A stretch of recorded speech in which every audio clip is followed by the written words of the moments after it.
Lisa phone. Lisa. Hello, Lisa. Yes, Lisa I phone. see her raise her hand, Lisa. Yeah, I Oh, see her raise she's her doing the hand. Lisa. I'm here. Hey. Hi, Lisa. Hey, Lisa, please say hello. Hi, everyone. It's Lisa from Hong Kong. Lisa. Okay, right now our meeting is starting. Okay. I will go first for my opening remarks. Thank you for your audience to attend our meeting tonight. It's NGO CSW 68 Polaral event. And we are great to have Ms. Elizabeth Benham and Katarina Park and Harding Chan to give us some discussion and their speech to share with us. And I'm showing how from BPW Taiwan International Affairs Committee. Um, let me just give you a brief introduction to regard to our BPW organization. Um, this organization was founded by Mr. Leonard Phillips in 1930 with support from women's NGOs from 16 different countries in Europe.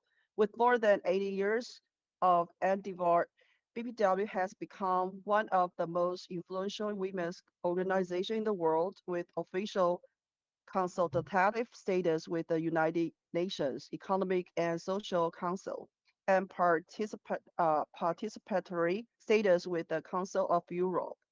So up to 2016, BPW International has become one of the most influential international networks of business and professional women with affiliates of more than 100 countries in 5 continents. And our BPW Taiwan is also right now it's very also influential non-profit organizations in Taiwan. So right now I will give my stage to Ms. Elis Benham, and please give us your short, brief introduction and your speech. Thank you. It's on your floor. Well, thank you very much for having me. I'm so delighted to be joining BPW Taiwan, one of my favorite federations that I have visited during my time as international president, which I served from 2008 to 2011. BPW has been a passion of mine for many, many years. In fact, almost 38 years now, serving at every level of leadership. And currently I am the past president of International, past president of the United States Federation, and many clubs and many positions. So, but more importantly, I have served over 20 years as a delegate for the United Nations, which I enjoyed very, very much. And of course, we have established during my term as president the Leaders Summit at the UN, which we've held every year now for 15 years. And that's been a great time for everybody to connect there and really see what advocacy is all about with the United Nations. So let me begin with my presentation. So for me, it's really difficult to accept that at this time of the amazing revolutionary advances in our modern world, that women who make up more than 50% of the world's population are still living with gender inequality, still striving for economic empowerment, and many still live in poverty. So it's in 2025, despite all of this, in 2025, it's going to be 30 years since the 1995 Beijing Platform for Action, which of course was a landmark event that established guidelines for creating equal societies. And 2 of those critical areas of concern were listed as women in poverty and education and training of women. In addition to that, we have the United Nations Sustainable Development Goals, of which there are 17, as we all know. Number 1 of it is no poverty in the world. Number 5 is gender equality. And number 8 is decent work and economic growth. So with that, it is still now estimated that if women participated equally in the economy, 12 to 13 trillion dollars could be added to the annual GDP by 2025. So it's important to note that financial inclusion then is not just a driver of economic growth, but inclusive growth. Commitments and strides have been made by the institutions that I'm going to mention. And BPW International has had memorandums of understanding with 2 of these. The first one I'd like to let you know about is the International Trade Center. It's called ITC. And that is a joint agency of the World Trade Organization and the United Nations. It assists small and medium enterprises in developing and transition economies to become more competitive in global markets, thereby contributing to sustainable economic development within the frameworks of its Aid for Trade agenda and the United Nations Sustainable Development Goals. So ITC has estimated that it shows that public procurement can account for up to 40% of a country's GDP. And public procurement makes up a large portion of the GDP for developing countries. I would like to then advise you about, in this instance, about the Global Compact, which is also part of the United Nations and is the business side of this entity that has developed in the United Nations, involving many multinational corporations who have made a commitment to advance countries on their principles of human rights, the environment, anti-corruption, and it has many multinational corporations that have signed up to that and have made that commitment. Now, multinational corporations have a procurement policy of 5% of women-owned businesses.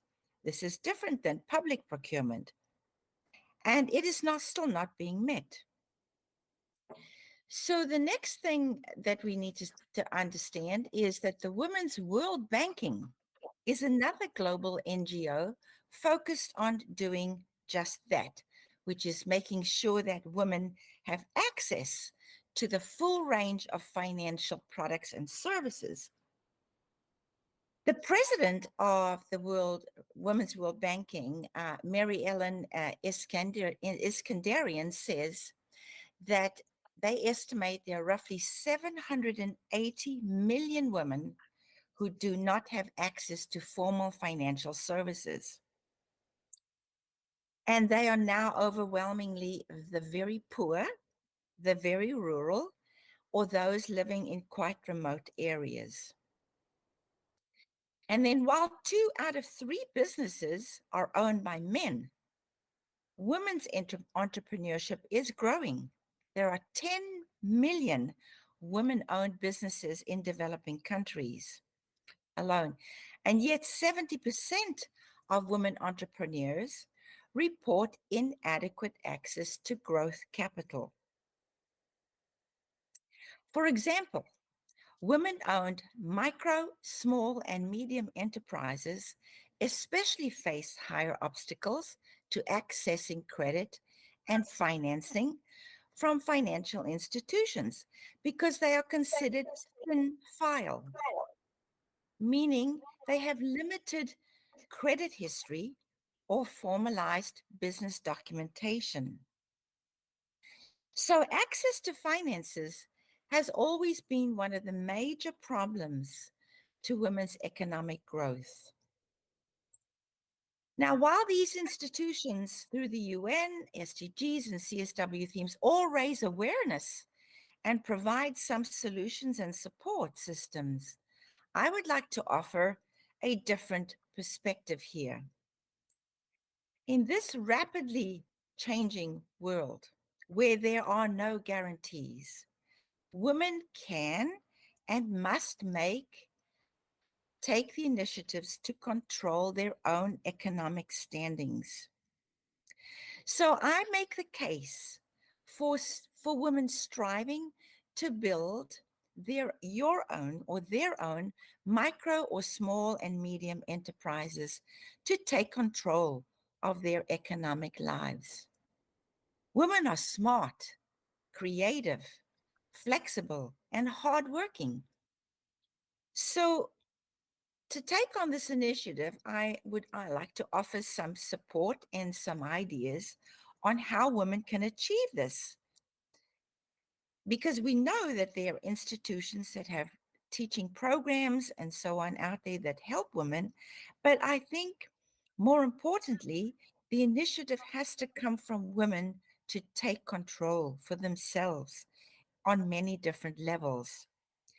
So if you are a professional woman working in a corporate business, yes, you have to take the initiative to advance yourself with the Sustainable Development Goals and the multinational corporations who are committed to advancing women in the corporate chain. But if you don't have that kind of, then what you should really be thinking about is, and women should be thinking about, is developing their own micro, small, and medium enterprises. And this could be done starting from home, where you have low overheads and don't have any expenses. Many women have passions. There are so many options in the industries listed that they could take on a passion for a business. We're talking about consultancy, we're talking about sewing, catering, decorating, agriculture and gardening, education, health. The opportunities are just limitless. And every city, more or less, in every country has a global compact office where they are looking for support to support women-owned businesses. The multinational corporations also are looking to buy products and services from women-owned businesses. And therefore, we should give it to them. Try. And this could be something that is developed over time, but it can secure women's economic standings.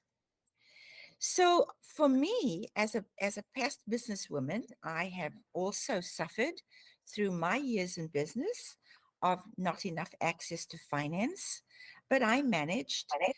And I think what's critically important that worked for me is that we have to start to develop a relationship with the banks. So there is plenty of money in the financial institutions to hand out for businesses, and yet somehow it's not happening. And so my advice is that women take the initiative and develop a relationship with a women-owned business-friendly bank. Every city has them. And start to acknowledge that relationship by taking out small loans for your micro or small and medium enterprise, whatever your passion may be, but take out a small loan that you repay very quickly and then do it again. And do that on a consecutive basis so that you develop that relationship with the bank.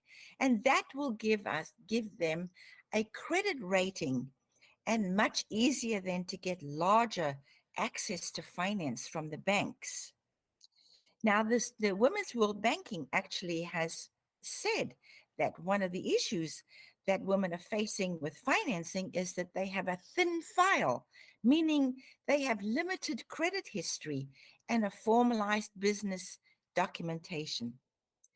So therefore, it's important, if you're going to do that, if we can encourage women to take the step to do this, it is baby steps, but it develops in the long run to something that may be your economic future and the guaranteed economic future that only women can control for themselves.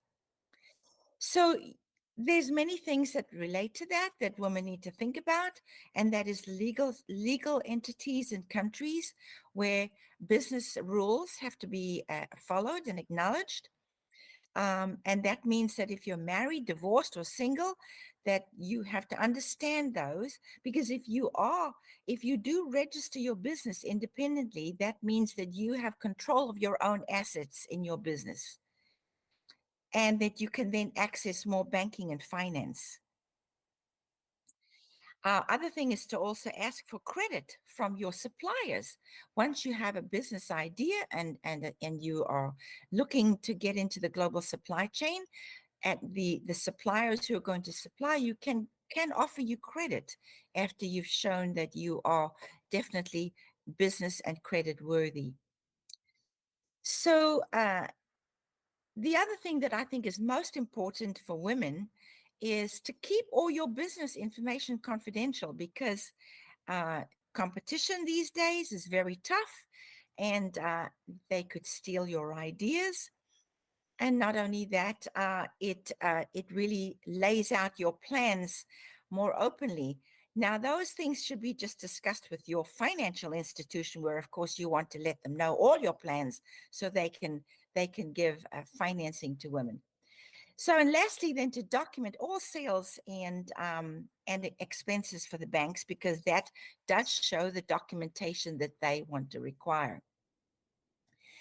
So that's my perspective, I think, in just coming to terms with not only accessing institutional support through programs of education that they have. ITC has many programs that teach business to women. They also, through their She Trades program, has trade fairs that they have put together with multinational corporations seeking to do business with women in the global supply chain, that they can scale them up.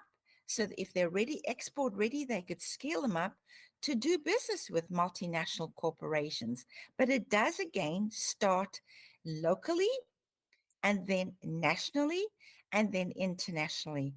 And it doesn't have to be big. There are so many opportunities for women-owned businesses to supply goods and services to multinational corporations, like hotels, like courier services, UPS, that's around the world.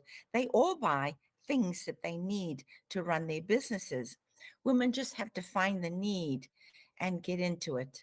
And there's plenty of support to reach out for that. But financing is most definitely always an issue. And if we can get women to start small by developing a relationship with the bank, that is, for me, actually the most critical part of your business, is having a good relationship with your finance organization. So lastly, then, I'll conclude with my discussion. I think I'm on time here.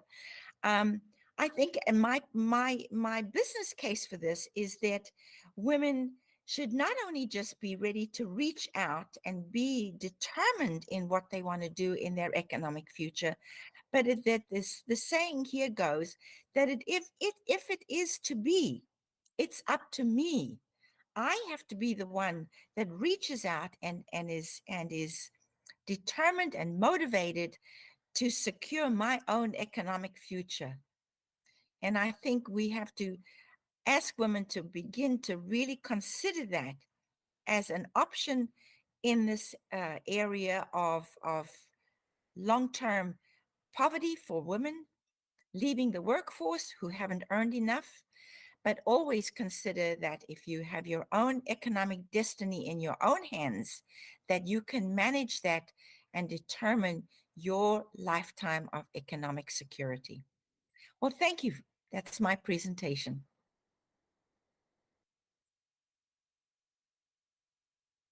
Thank you. Thank you, Elizabeth, for your excellent speech. So let's get forward to Ms. Katarina Park. It's on your floor.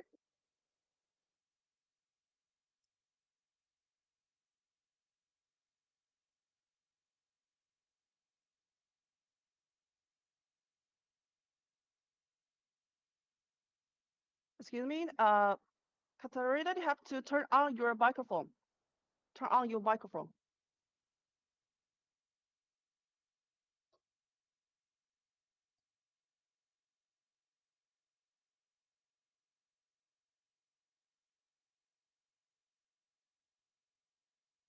Okay. 그러면 I'm so delighted to be joined hosted by BPW Taiwan, and also I'm so happy to have Elizabeth Spanner with me.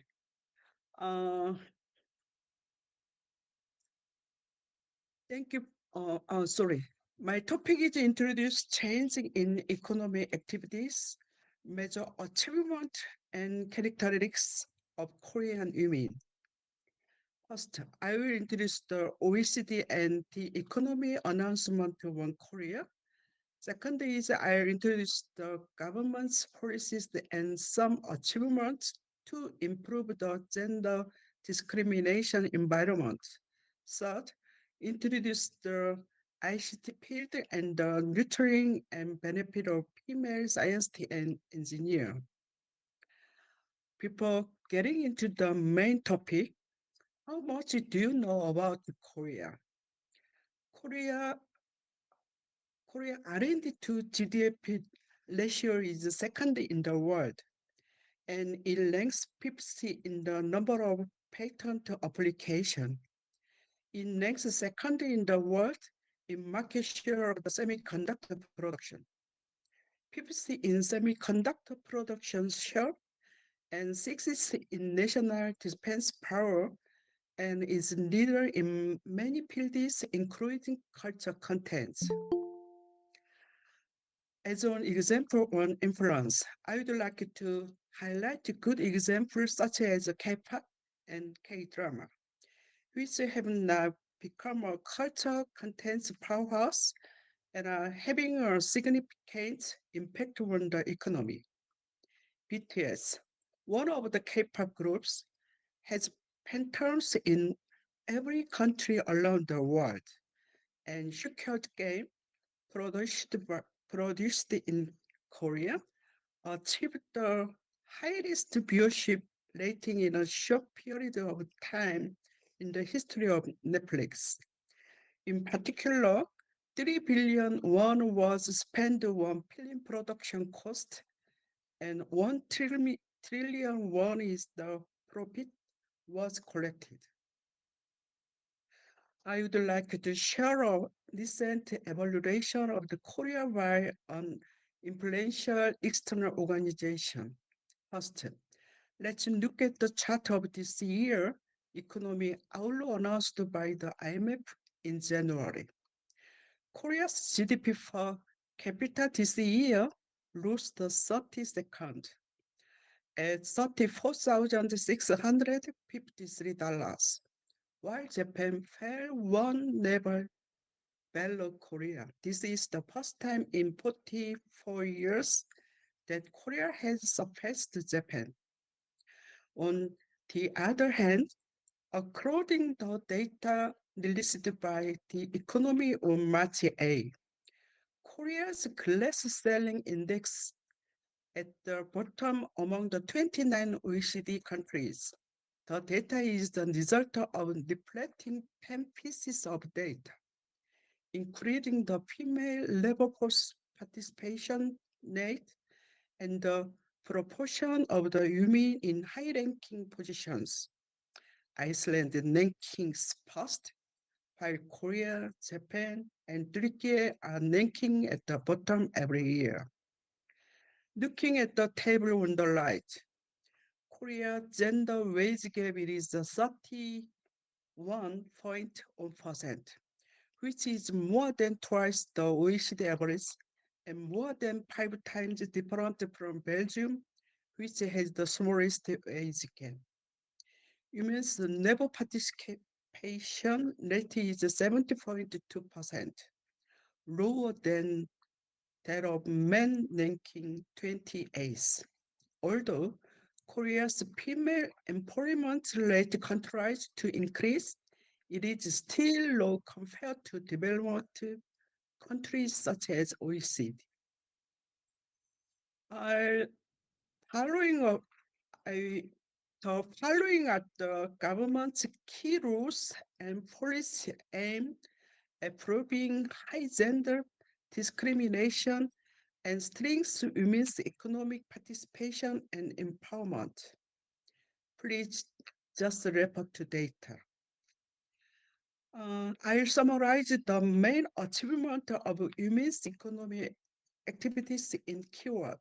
First, the female employment rate has increased and the gender gap is decreased.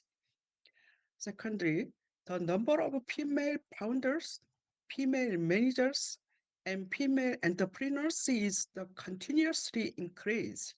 Next, women who have had a career break are showing good results in the employment. In particular, the government provides female scientists with various benefits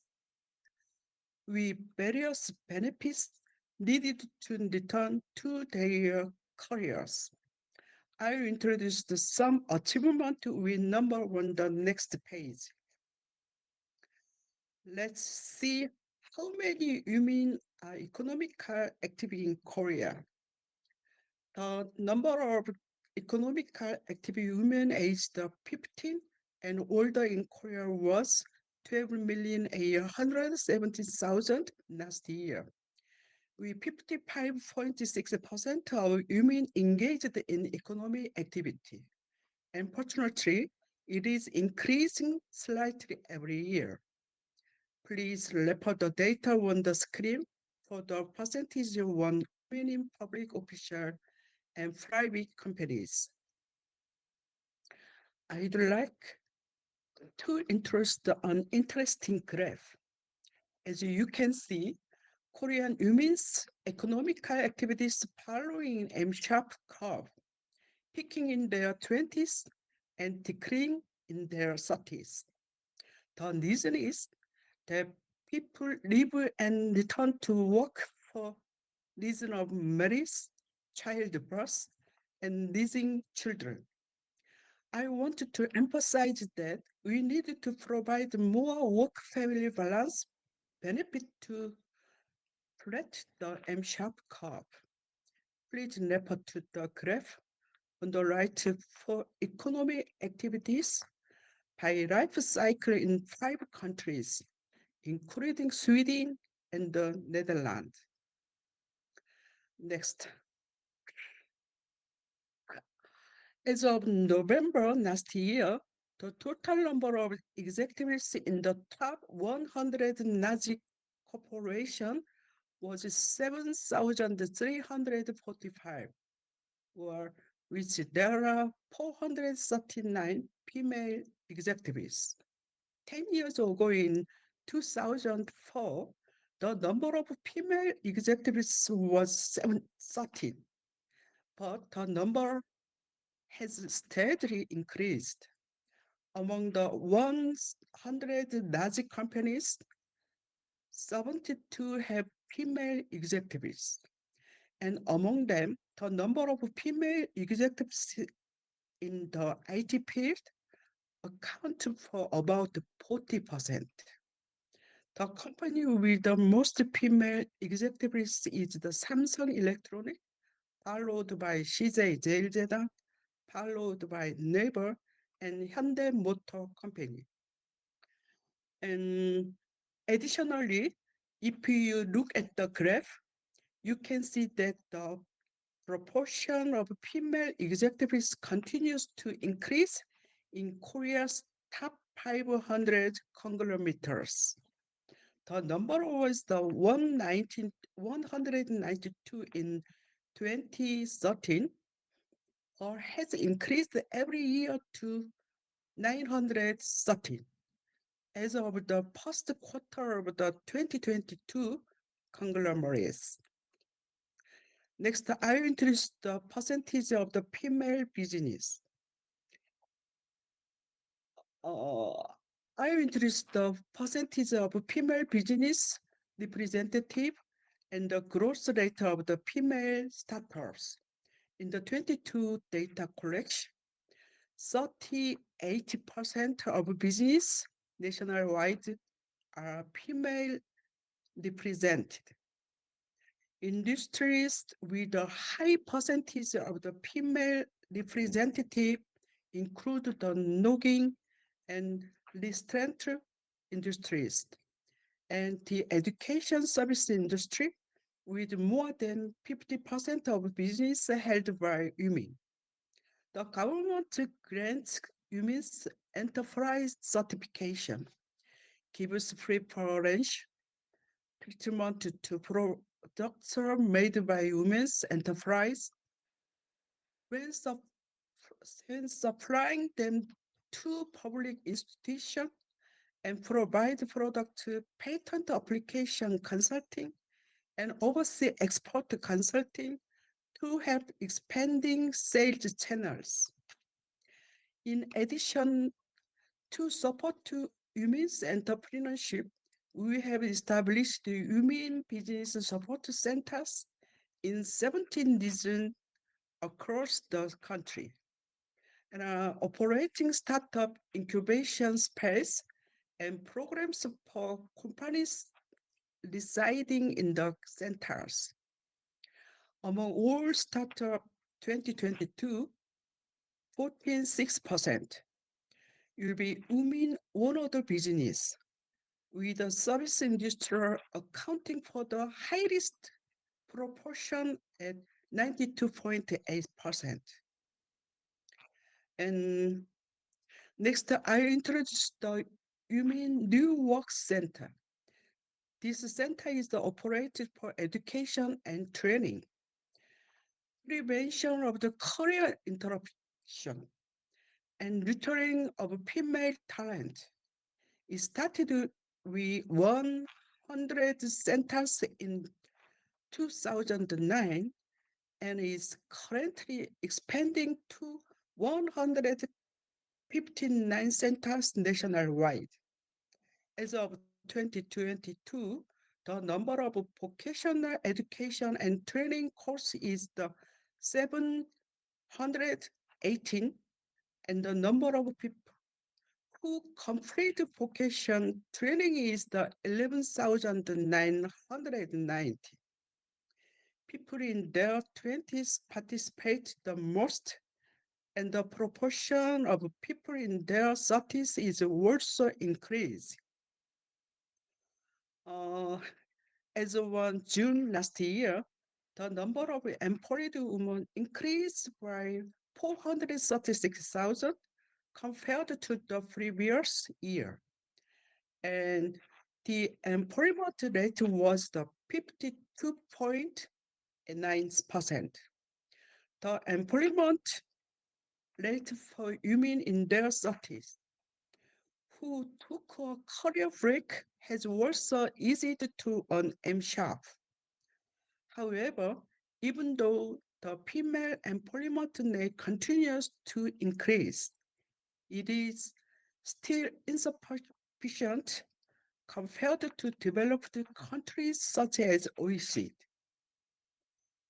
Next, in the third chapter, I introduce the development and benefit of ICT human resource and female scientists and engineers. First, I'll briefly introduce the work and achievement of Kibua. Kibua is the only woman entrepreneur organization under Ministry of Science and ICT. What we here is providing skill-up programs for women entrepreneurs and training to develop ICT professionals. Last year, a total of 1,031 people benefited from training through Kivua, of which 400 were casted as next generation ICT female leaders and 136 were trained as a high-level software personnel. Next, another one, I introduce the several government policies to post female science engineers, establish a foundation for nurturing female scientists, supporting the return to R&D career interrupt researchers, pay R&D cost per individual. We are implementing a target system of the 30% for the recruitment, employment, and promotion of the women and research institutes. As of 2021, out of 100 science and technology researchers, 22 are women, and the number of women is expected to gradually increase. Let's continue. I'd like to introduce the two of the project being promoted by WISET. One of them is operating a women's technology life cycle growth platform called is the Double Bridge, Women Bridge. And through partnership with the foreigner companies, we provide global mentoring opportunities to female college students. Before I conclude today's presentation, let me emphasize the one thing.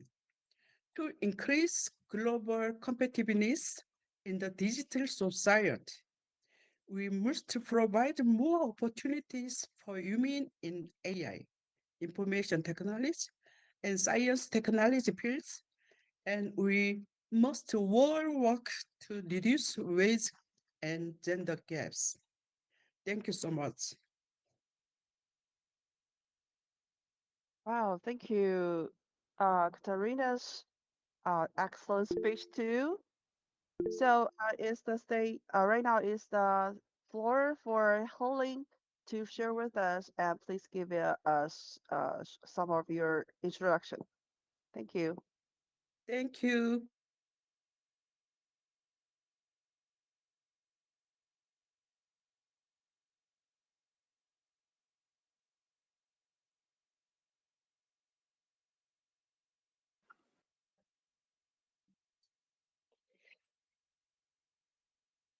Okay.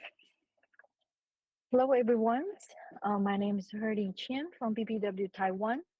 So following Liz and then Katarina's presentation, I'm going to invite you to reflect upon Asia's womenomic development with me, especially policy versus the reality.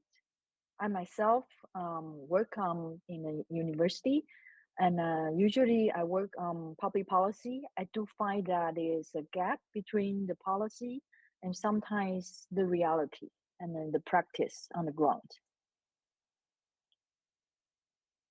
So when we hear the womenomic terms in Asia in terms of the policy, I think one of the most famous policy is Abe's womenomic policy in Japan from 2013 to 2020. So this is part of the Abenomics.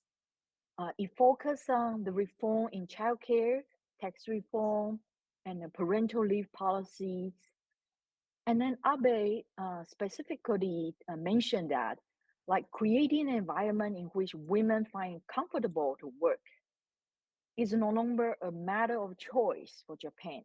It's actually a matter of the greatest urgencies. So that is Abe's line when he talked to the United Nations in September 2013. That's the beginning of this policy. For the next 7 to 8 years, his Abenomics not only try to boost Japan's economy, but especially in the second circle, you can see the number of employee person. Total, it's the boosting 4.4 million employee. Among them, 3.3 million are women. So that's quite amazing. And of course, there are others benefit, such as lower the unemployment rates, and then also the tax revenue also go up, etc. If you look at the female labor force participation rate, comparing Japan, USA, France, and UK, you can see the yellow brownish light is Japan, and it grows very quickly after Abe pronounced his Womenomic policy, from 65% growing to 71%. So this is, from the policy side, the result that you can see up to 2018. However, we do see some problems,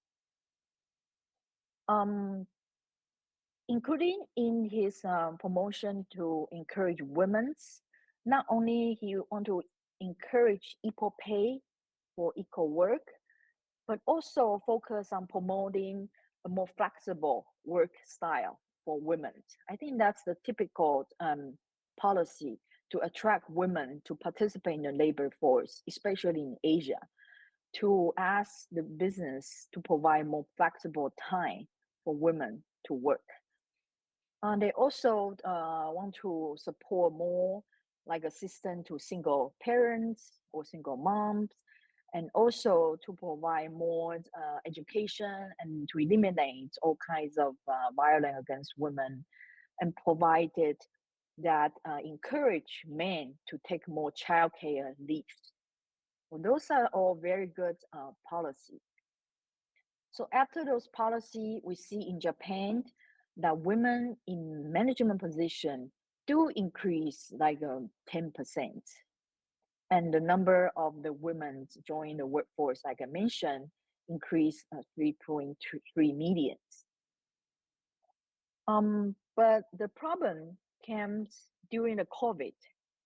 So during the COVID, we see that in Japan, there are as many as 970,000 people were laid off in April 2020. And among them, 710,000 were women.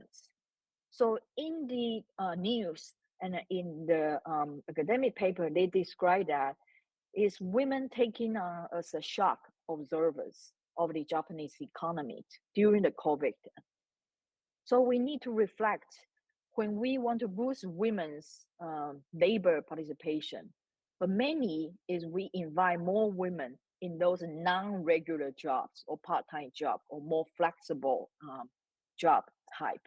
And those job type are very vulnerable during the time of COVID or during the time of other maybe human or natural disaster, if that's the case. So we do see a continuous structural insertion in the employment system. And then in Japan, we still see men as the breadwinner model. And then women join the labor force. It's just like a substitute to the family incomes. It's not the main breadwinners in the Japanese family structures. Now we're going to Taiwan, our Womenomics in Taiwan.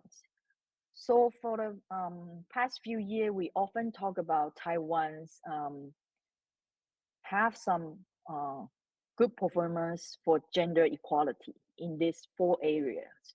So first is Taiwan, we ranked number 5 worldwide in the social institution and gender index.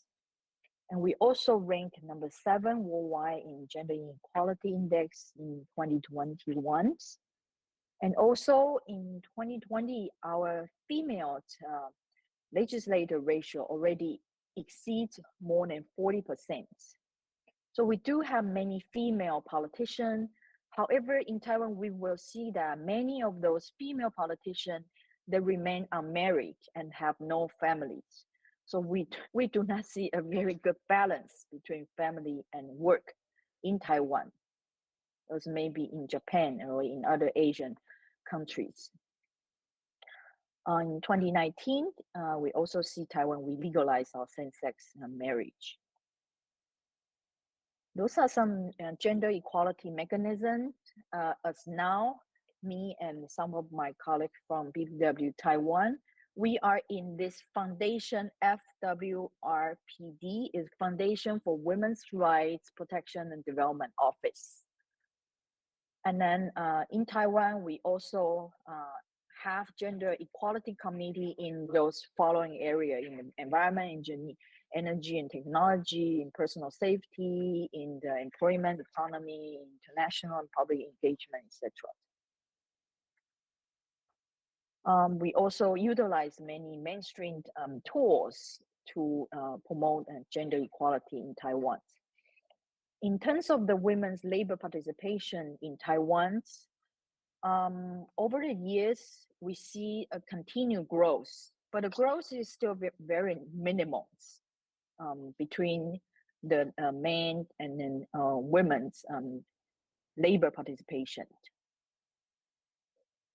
Many in Taiwan now, our government focus on how to create a parenting-friendly workplace. Like I mentioned, we have many talented women in Taiwan, but many of them remain unmarried, or even they are married, but they usually have no kids.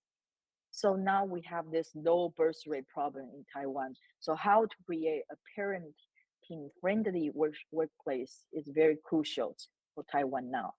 For example, our government tried to provide public child care policy from age of 0 to 5 by increasing the child care capacity and maybe raise the subsidy as well. Let's move on to other countries in Asia, such as in Indonesia.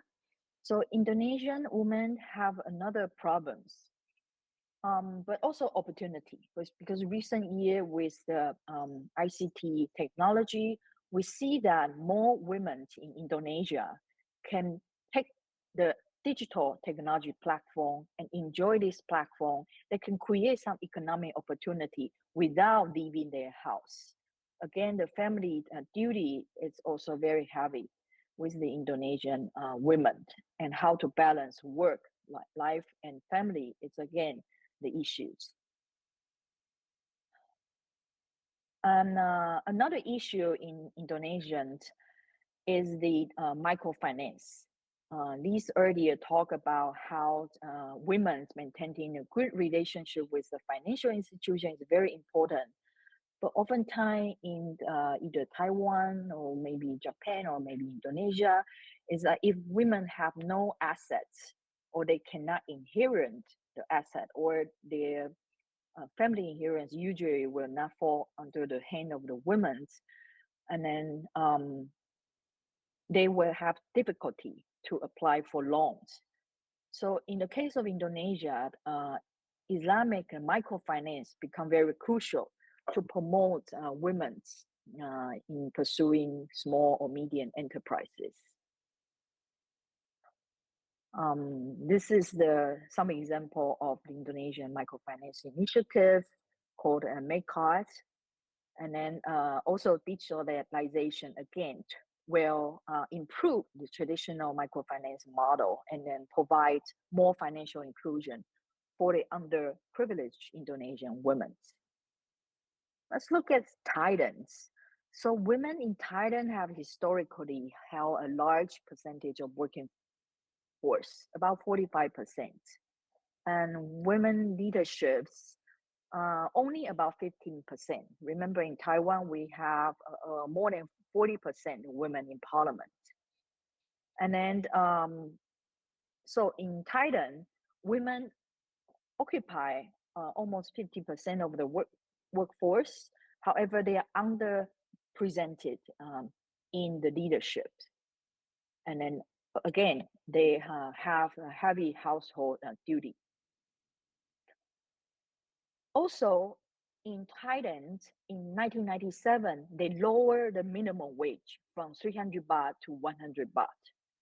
So a lot of women not only will take those minimum wage job, but now those minimum wage even lower. So that the women's even lowest paid jobs.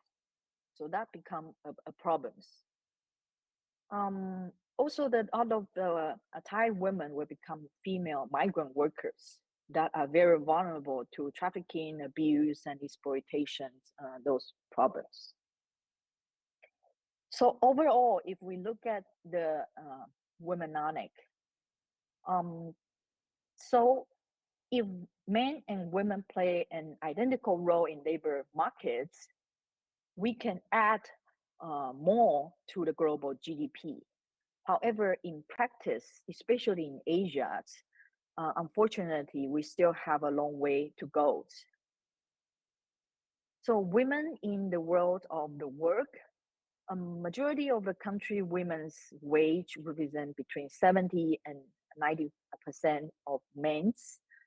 And then the ratio is even lower in Asia and or in Latin American countries.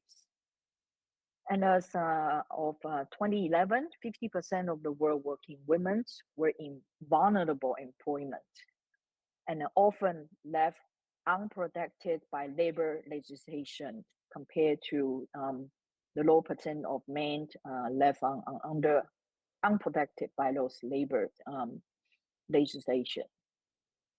So women need to bear disproportionate responsibility for those unpaid care work, plus they have difficulty to earn more than the men.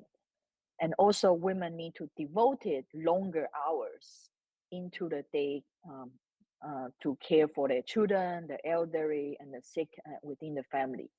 So women have 1 to 4 hours less a day to contribute to the economic activities. So what's the next stage of womenomic? So according to the Goldman Sachs Womenomic 5.0 versions, I think that there is no time to waste. We need to improve in those 3 areas: in government policy, for the corporation, and for the society. So for the government policy, I mentioned about a lot of government will call for flexible labor contract. However, that also caused a problem, as I just mentioned, in Japan. During the COVID, women lose a lot of those part-time jobs. We also, of course, need to close the gender pay gap and do some tax reform, and also to increase women's parliamentary gender quotas. For corporations, of course, they also mentioned about how can we provide a more flexible work environment. And then they also encourage more performance-based evaluation, and then to set up more gender target settings.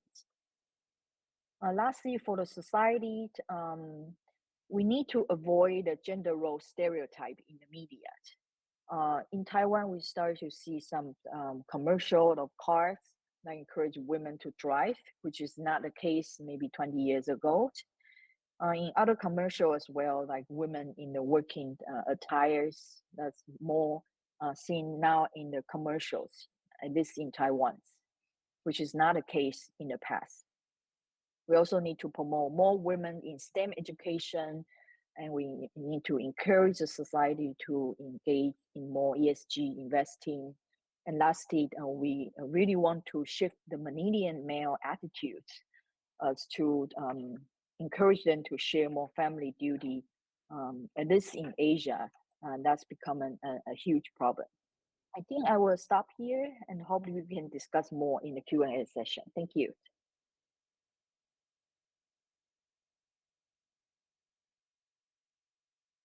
Harley, thank you for your excellent speech too. So right now, because it's really great to for us to have this speech. So we have 30 minutes left for a discussion. So right now is the floor open for audience discussion. We welcome your questions and comments, and I'll also leave the message on the message box. So if you have any questions or comments or want to ask the speakers, either Hurlian, Katarina, or Elizabeth, please leave your message in the message box. Thank you. Here I saw a message. Oh, wow, so quick. There's a questions regard is for I want to ask. She want to ask Katarina regarding the cultural content, because you wrote K-pop for BTS, right? And how about I know it's a girl groups, right? It's beside BTS. It's very famous right now. I forgot how to call it. Oh, it's Blackpink. Blackpink. So the audience say you forgot to put the Blackpink into the K-pop. So how could we know? Because we know Korean's cultural content is very influenced in music or in art in plates. So could we know what kind of policies that your government do, or just the producing company they do by themselves?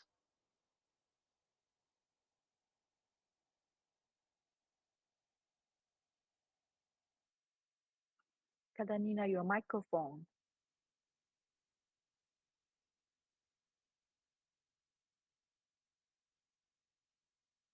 Katarina, your microphone.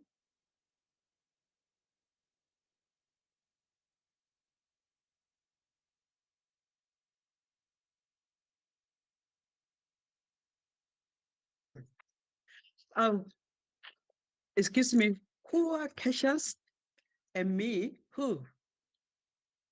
Who are Cassius and me? Hmm? Uh, host, uh, and Oh, then yeah. how? Your Yes. Cassius? Yes. Tell me your email and I'll send you the Oh, first. Um, it is uh, it is not my. It is outside my area oh. of areas, and I'm more search the data and send your email. It's okay. I'm Yeah, because I sorry. just know Blackpink right now because I know they are very famous in United Yes, States for the pop music, right? yes, Yes, okay. So yes. there's Till one more next time.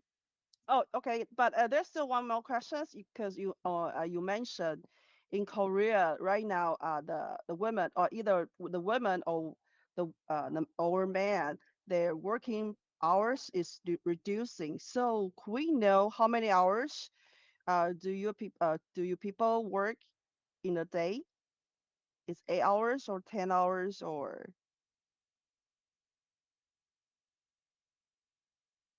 Uh, in my case, yes? all day I working. All day I'm working in my office. Oh, My my employee also all day stay in his uh, office room. Usually, our prepared the rules in company rules. We 9 and 6. The working time is the fixed 9 and 6, and another flexible. We have the another flexible time, but uh, many companies are the non stay in the overtime. oh, Yeah, if we have 3 hour more stay in office, we give the some money. oh, Yes, usually young women and men are more stay in his office and next gave the salary money. oh, I But see. anyway, these days so change the society in uh, work culture. Many young men and women's work-life well-being and more the personal hobby, personal times, and but uh, uh, many middle-aged employees, every person does stay in his office. Oh, I see. Yeah. So how about Elizabeth? In your country, how many hours that you that you work, the women work or they work? They are equal to work. They have the equal hours to work, or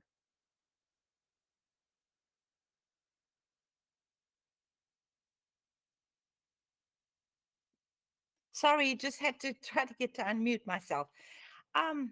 Well, women's work is never done, as they say. I mean, the earning times that we work are always long hours, but the non-earning time that we work is huge, usually much more of a percentage. So the normal working days, of course, are nine maximum till 5:36, the same as Katerina has mentioned. And of course, in corporate work, women work overtime always because there's generally projects need to be completed, and so they can't leave until it's done. And there's no overtime pay for that. If they're hourly workers who are employed by hourly, then we have the laws say that we have a 40-hour maximum work week, and then anything worked out overtime from that is paid with extra time. But the minimum wage still here for women and the minimum wage for working people is still too low. I mean, there's a huge push to make it standardized at $15 per hour, but it's been $7 for many, many years.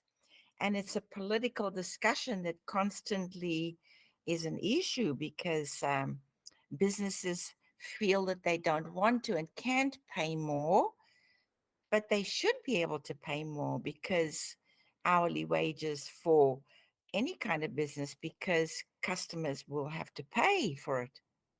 So it's a dilemma.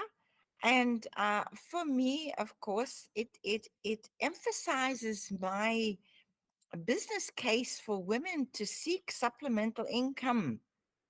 And that means to start something from home in any of your passion areas.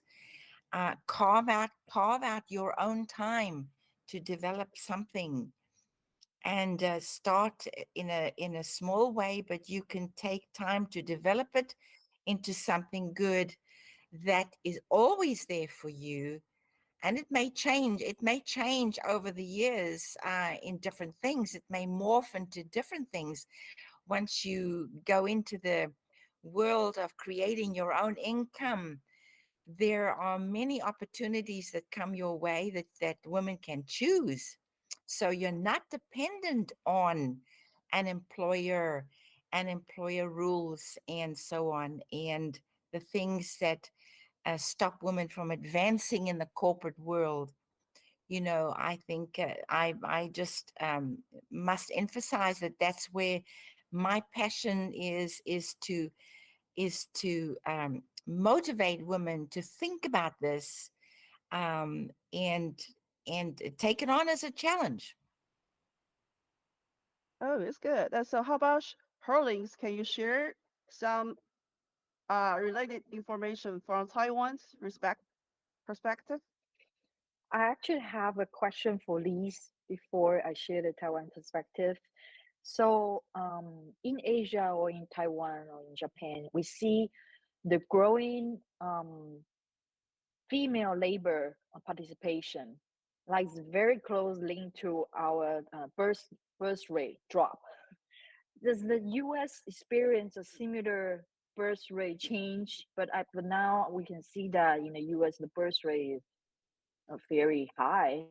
Well, how does that work when women Well, start to participate more in the economy? Yeah, in the economy, historically, yeah. historically. So, you know, I don't have any data on that, but I can tell you from my own observations is that the younger population is increasing the birth rate. Women in their 30s and 40s, not so much anymore. And I think it's a phenomenon that I'm quite curious about, in that the younger women are very much motivated to have families. And I think actually from their perspective, it's good to have the family when you're younger and then manage life when you're older. But the workforce, I mean, women are definitely in the workforce. The percentages are very high. I don't have the data with me, but most every family has to have two incomes, and women have to work.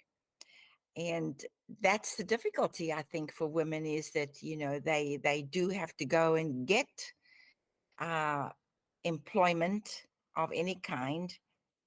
But and again, it's necessary, and it has to be there for the family to function, because, you know, life today in the modern world,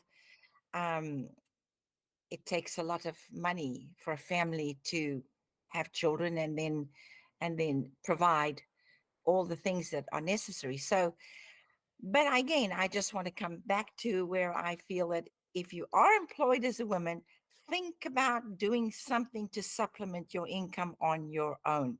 I think women's empowerment can do this, and it can promote women in a much different way than just seeking employment and having, you know, a work environment that is not helpful to your family life or your professional life, a work environment that doesn't improve your status in terms of your education in any way. So seek it out, and that's my feeling, to help to motivate women to get to this point. But does that answer your question? Sort of, but Taiwan and then also in Korea, I think Katarina also mentioned about the aim shape. The aim shape is women both in Korea and Taiwan. We have very high percentage of women receive their undergraduate degree or even graduate degree, and they fully participate the working force up to the year of their marriage, maybe in their late 20s or now 30s. And then the participation in the labor force dropped dramatically after that. And then the more women want to participate in the economic world, the less they will have the idea to have more children. So that's very problematic now in Asia, in Japan, in Korea, in Taiwan, or because we are suffering from the population loss. And then so our government are trying very hard to provide more childcare and then to provide more childcare subsidies, but it doesn't seem to work very well. And then now the living expense is growing very high. Like you say, we need double income to support a family. But not even with the double income, the women just stop having any children. Not even one. A lot of times zero. So that's very problematic that our government try to fix. And then in Taiwan, sometimes the corporate world also not very friendly to women who become pregnant. So the pregnancy need to require, especially for small and medium enterprise. Maybe it's fine for bigger corporation. They have more funding, more staff to help each other. But if the company is very small or medium in size, which is 90% of Taiwanese company is small and medium size, they cannot afford to lose a female employee who need to take a few months of parental leave or even 1 year of parental leave. So that's another issues. So I don't know, there are many people from Taiwan in our audience. Maybe we can also hear from them. Yeah, and I also thank you for sharing. And I also saw so many questions from the message box. One is from La Silva. They say she has a questions for entrepreneurs of small business. How can they balance their life under the family-friendly policies? And what assistance will be provided in your countries?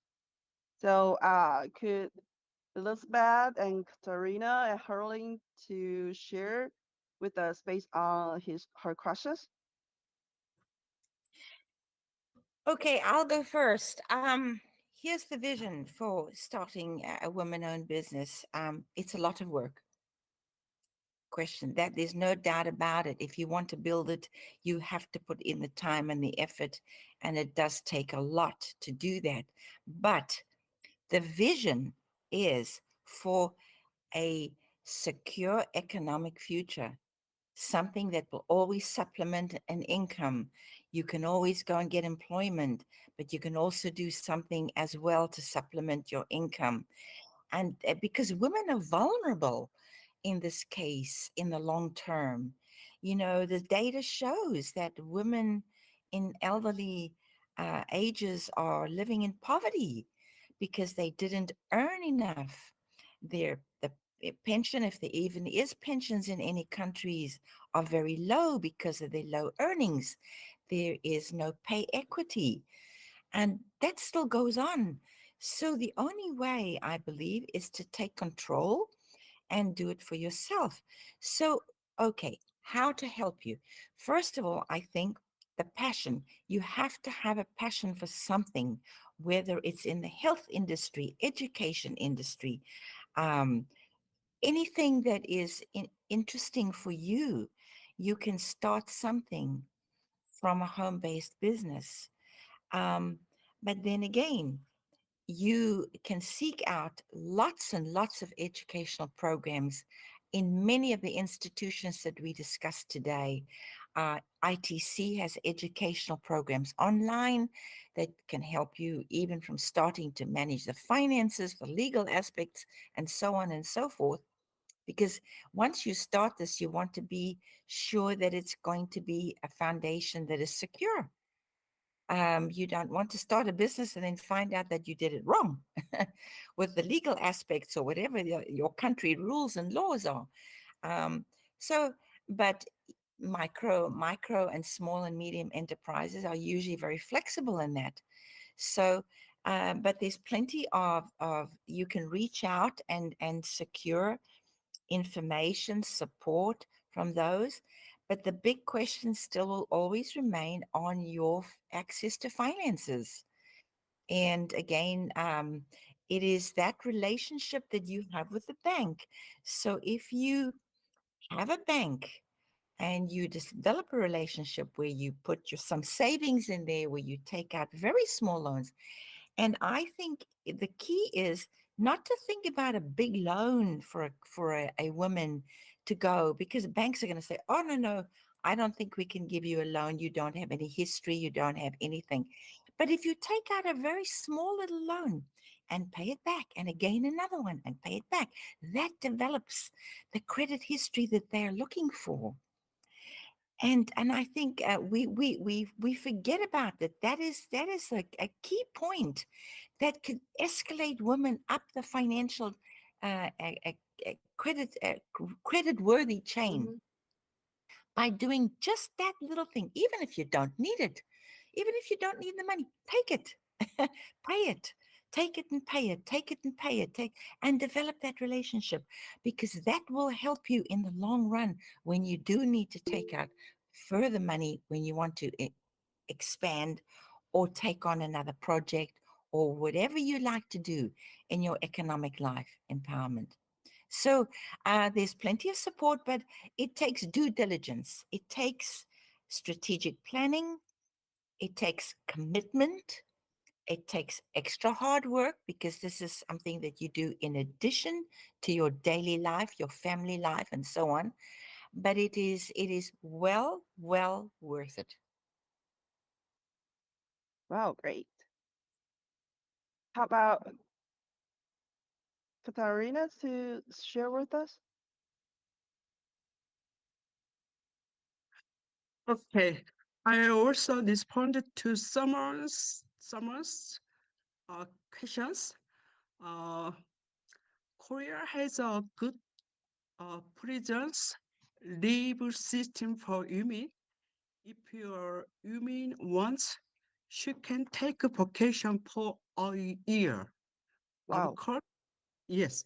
Of course, about 70% of the salary pays is also paid.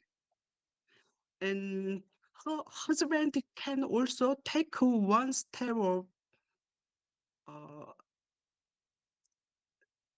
leave the office and carrying the his baby.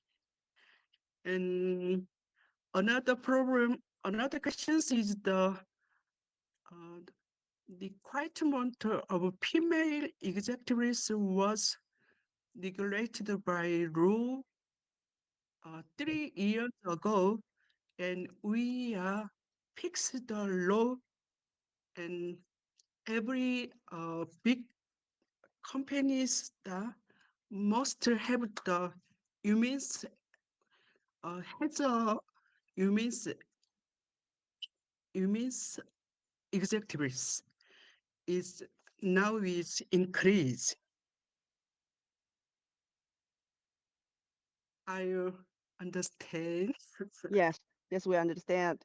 Yes. Women, women executives are the number of women executives in your country are increasing, right? Yes. So it's the same. Is it the same from Taiwan? Hurling? Is it the same increasing in Taiwan? Yes, women executive. Since in Taiwan we do have the quota, the gender quota, and we need to have we need to have the either genders to reach 1/3 of the seats, both in parliament or in especially government state-owned business, that they do have this quota by law. So we do see more and more female executives, but the problem goes to the balance between the business life and the family life, as I mentioned. Yeah, we see the continued growth of women in the executive position or women in professional positions, as a female doctor or as a female engineer. But we do see that they have to give up their family life.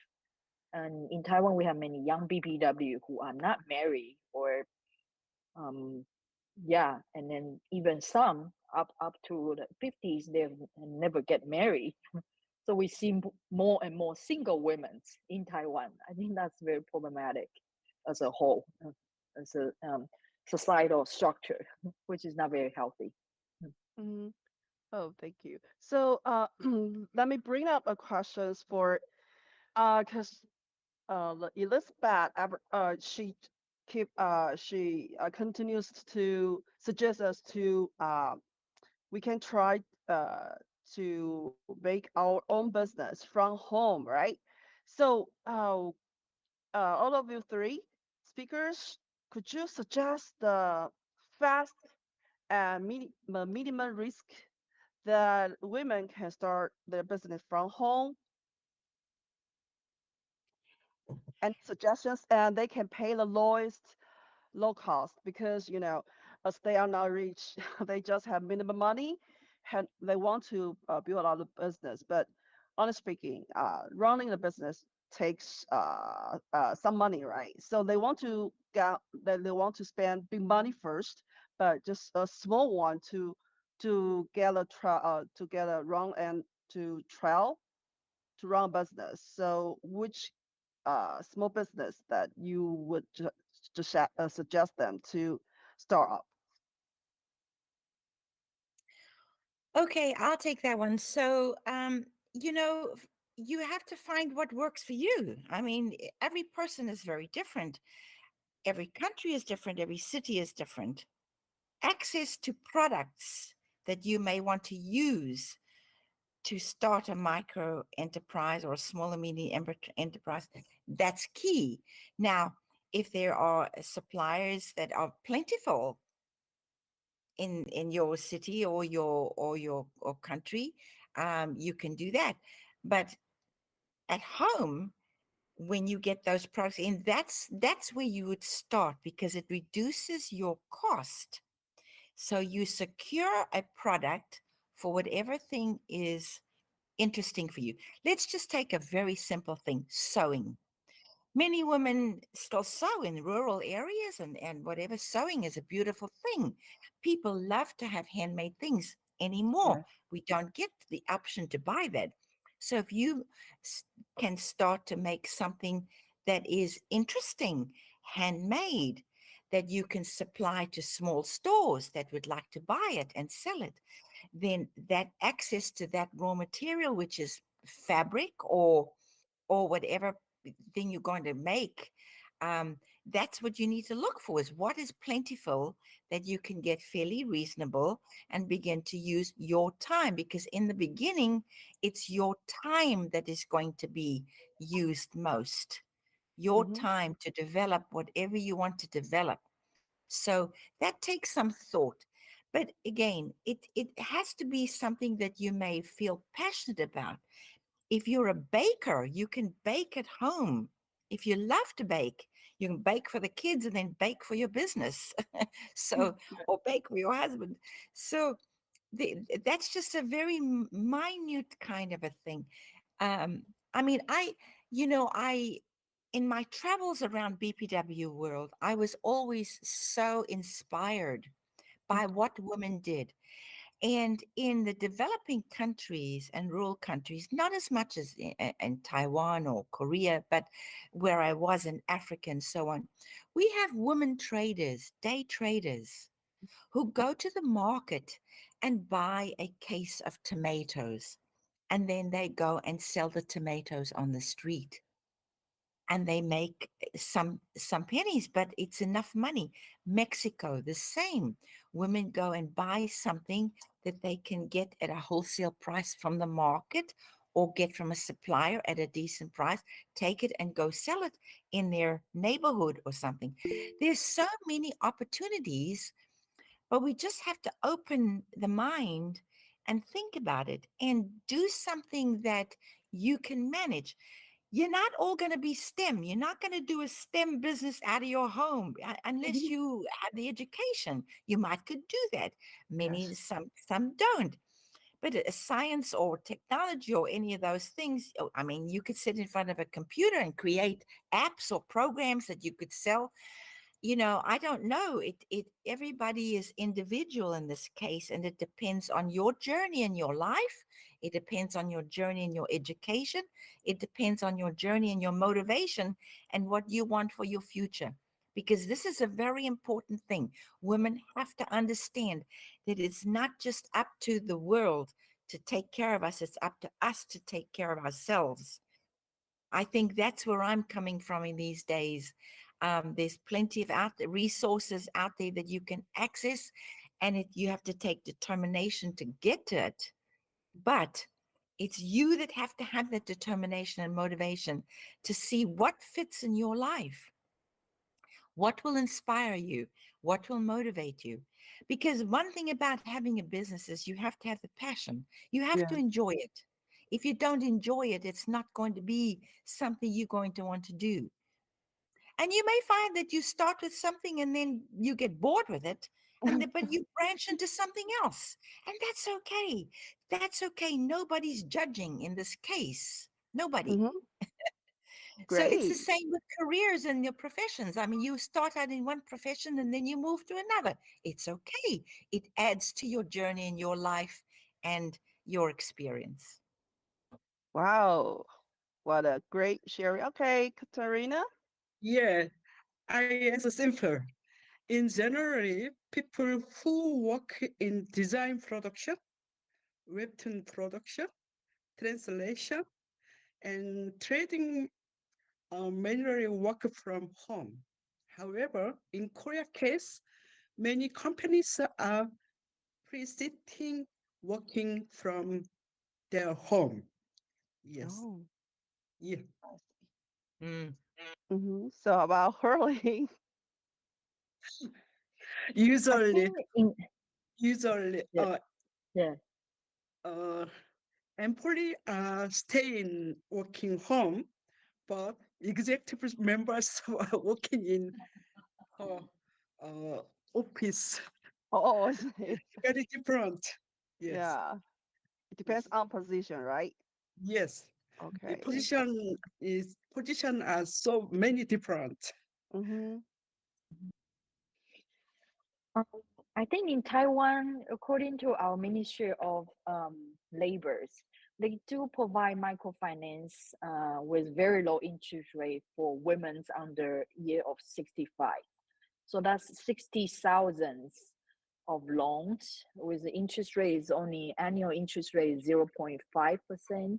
And each time you can loan request for this loan for 7 years, and the first 2 years of interest will be paid by the Ministry of Labors.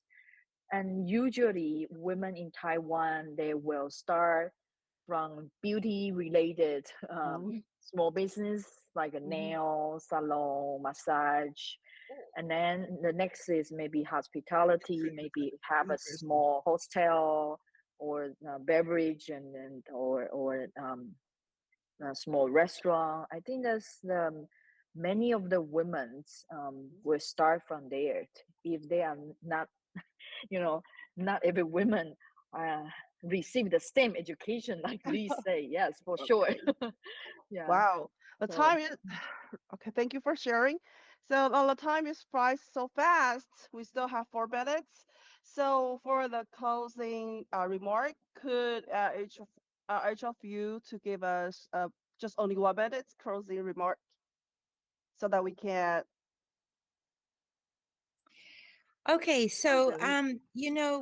we are members of a wonderful international organization, Yes. and that means that provides you access. That provides you access to mentoring, skill building, professional development, business development. You can access that, but not only that, our partners as well. ITC, International Trade Center in Geneva, a WTO, part of the WTO. You can do global compact. There's access to global compact. There's women's business banking, but that's of course not always in every country. But our organization does give you access in those areas, and again, we can seek it out. Don't expect it to just come to you. You have to seek it out. You have to look, do your own research, do whatever you want, what will develop for you. But each woman is unique, and each woman can do so much. And so let's do it. Okay. Let's Good. let's make a Hurry. world of women business owners and entrepreneurs Okay. and executives. Okay. Katarina, for a closing remark. Only 1 minute. uh, uh, the environment in which Korean women can engage the economic activities in graduate improving. I just said that it is. Oh, great. How about Yes. hurling? Just give us. I do First need of to all. encourage female procurement. Like like Lee said, we are BPW, and then we have a lot of international partners. So if we can see female procurement as part of the social procurement, although it's not in policy, but we can help each other to make to procure from the business, female business as a priority for all of Okay. us as a start. Great. It's time for us to close this meeting right now because it's almost 10. So thank you for your attention. If you have any questions, just leave your message in the box and then we will reply you back. Thank you for your attention. Bye. Have a good night. Thank you, Elizabeth, Hannah, Thank you. and Thank Harley, you. and Carol. Okay, thank See, you. and Thank see you in St. you. Kitts. See you in Yeah, St. see you Kitts. in St. Kitts. Of November. course. Yeah, Yes, November. Yes. yes. See you all.